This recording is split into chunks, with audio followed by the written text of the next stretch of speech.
What's going on, guys? Welcome back to my channel. Parked Car Phantom 81 here. Today I'm going to be talking about the Roman Empire, so just stick with it. There's a lesson at the end. But the Roman Empire, as I'm sure you guys are aware, was actually a really dominant force at one point in history. Their army was feared by nations all across the world that have actually heard of Rome at the time. And the reason why it was feared is because they were the deadliest. Best training, mountain of knowledge as far as war tactics. Obviously, excellence breeds excellence. And so when you're on top, it's easy to stay on top. I mean, obviously they can't stay on top forever, but for many generations, they were the deadliest army. And they actually transformed everyday city folk into deadly soldiers. And I'm talking obviously males, right? But everyday males into basically war machines.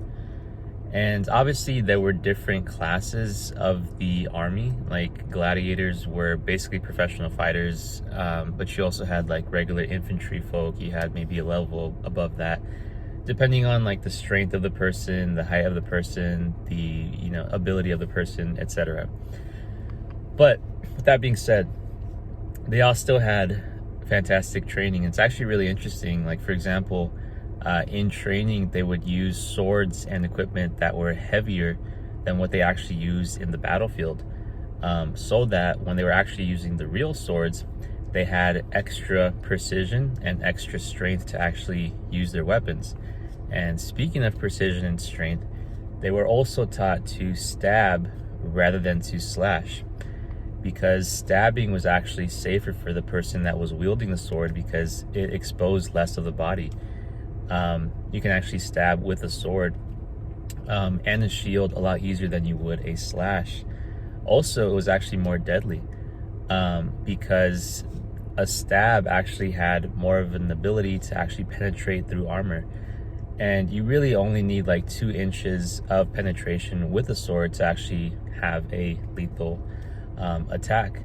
And the last reason that stabbing was effective was because it was more efficient. Obviously a slash requires the entire body, but a stab only required a certain part of the body, and folks could stab a lot longer than they could slash out in the battlefield. And so plenty of reasons why the Roman Empire was just so good at fighting. And at the time, imagine if you're not part of the Roman Empire and you're part of some other nation and you see the Roman Empire coming at you at full strength. It's probably one of the most scariest sights you could think of, right? And this was how humans lived at the time, is those that were the most dominant force took whatever they wanted, basically. And there wasn't really anything you could do about it, right? Like, Rome was going to take what they wanted. And so if you were on the opposing side, you're either going to die or you have to get smart. You have to get better. And eventually Rome did end up falling, mostly for internal chaos reasons. And obviously, as I mentioned in the beginning of the video, folks that are on top can't stay on top forever.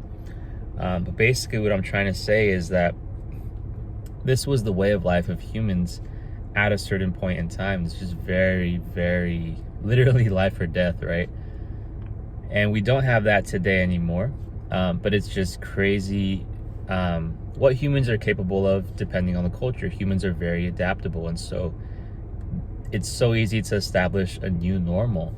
Now, I'm not saying that folks in the army in the Roman Empire had an easy time killing people or getting killed by people, or going to war. I'm sure it was very, very difficult, but still, that's the sort of culture that was normalized. And so thank goodness right now, at least in the United States, we don't have to go to war, risk our lives. Well, most of us don't anyway. And so as a sort of way to give thanks, I'm not saying give thanks to the US military or anything like that, just give thanks for the time that we're living in, right? This is a very different time period today than it is at some other point in time. But yet many of us don't like to do difficult things. But difficult things, I think, is essential to building character and doing something for your future self, basically.